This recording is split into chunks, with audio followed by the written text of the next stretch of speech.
மீண்டும் கழுதை தூதனை கண்டு சுவரோடே ஒதுங்கி பிலேயாமின் காலை நெரித்தது. அவன் மீண்டும் அதனை அடித்தான். மூன்றாம் முறை ஒரு இடுக்கமான இடத்தில் தூதர் மரித்து நின்றார். வலப்பக்கம் சுவர், இடது பக்கம் சுவர், விலக வழி இல்லாத இடம். இப்போது கழுதை பிலேயாமின் கீழே படுத்துக் கொண்டது.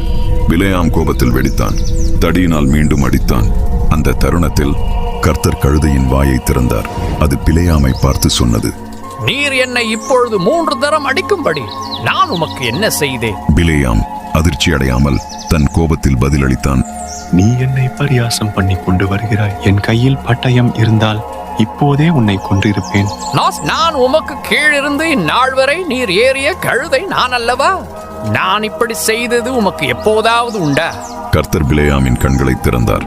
உருவின பட்டயத்தை தம்முடைய கையில் பிடித்த கர்த்தருடைய தூதன் அவன் வழியிலே நின்றார். அவன் கண்கள் குளிர்ந்தன. பிலேயாம் விழுந்தான். தலை குனிந்து முகங்குப்புற விழுந்து பணிந்தான். கர்த்தருடைய தூதனானவர் அவனை நோக்கி, நீ உன் கழுதையை இதனோடே 3 தரம் அடித்ததென்ன? உன் வழி எனக்கு மாறுபாடாயிருந்ததினால் நான் வந்தேன். கழுதை என்னை கண்டு இந்த 3 முறை எனக்காக விலகிற்று. அது விலகவில்லை என்றால் இப்பொழுது நான் உன்னை கொன்று போட்டு அந்த கழுதையை உயிரோடே வைப்பேன். நான் பாவம் செய்தேன். நீர் எனக்கு எதிராக நிற்கிறதை வழியிலே அறியாதிருந்தேன். இப்பொழுதும் இது உமக்கு தகாததாயிருந்தால் நான் திரும்பி போய்விடுகிறேன். அந்த மனிதரோடே கூட நீ போ.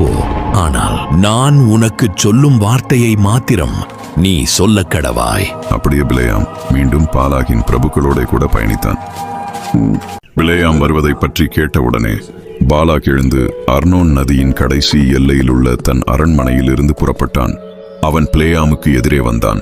பாலாக் பிலேயாமை நோக்கி, உன்னை அழைக்கும்படி நான் ஆவலோடைய தூதர்களை அனுப்பவில்லையா? நீ என் வீட்டிற்கு வராமல் இருந்ததென்ன? நான் உன்னை ஏற்ற பிரகாரமாக கணம் பண்ண மாட்டேனா? இதோ நான் உம்மிடம் வந்திருக்கிறேன்.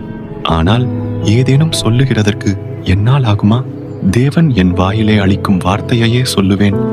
பிலேயாம் பாலாகுடனே கூட பயணித்தான். அவர்கள் கீரியாத் ஊசோத்தில் சேர்ந்தார்கள். அங்கே பாலாக் ஆடுகள் மற்றும் மாடுகளை அடித்து பிலேயாமுக்கும் அவனோடு இருந்த மோவாபியர் பிரபுக்களுக்கும் அனுப்பினான். மறுநாள் காலமே பாலாக் பிலேயாமை கூட்டிக் கொண்டு பாகாலுடைய மேடுகளுக்கு சென்றான். அவ்விடத்தில் பிலேயாம் ஜனத்தின் கடைசி பாளையத்தை பார்த்தான். பிலேயாம் பாலாகை நோக்கி சொன்னான், நீர் இங்கே எனக்கு 7 பலிபீடங்களை கட்டி 7 காளைகளையும் 7 ஆட்டுக்கடாக்களையும் ஆயத்தப்படுத்தும். பிலேயாம் சொன்னபடியே பாலாக் செய்தான்.